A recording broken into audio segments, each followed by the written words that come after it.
Pozdrav ljudi, došli u moj novi video, moj ime je Program i danas snimamo 10 stvari koje radim dok mi je dosadno. Prva stvar je, kližem se po podu.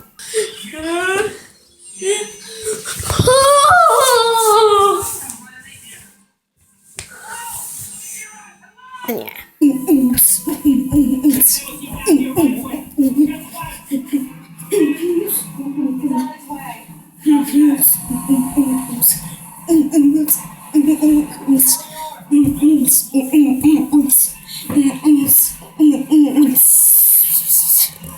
Stvar je repa. Fleksi, špeksi, misliš fleksi, jesu više seksi. Četvrta stvar. Uzmem kapu od pilota i pravim se kao da sam pilot.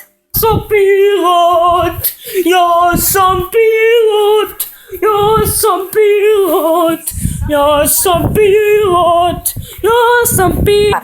Vježbam.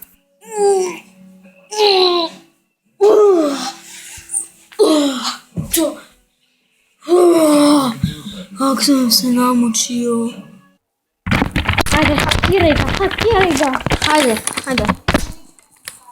To, hakirao sam. To.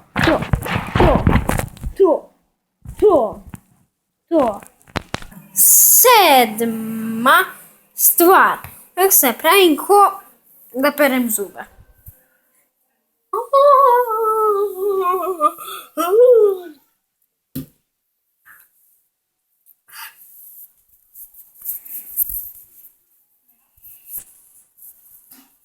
Uvijek se upam sa glavom po stolu.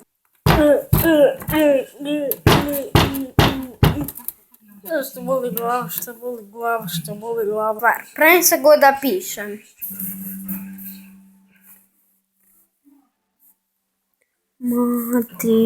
Ja. Evo ga.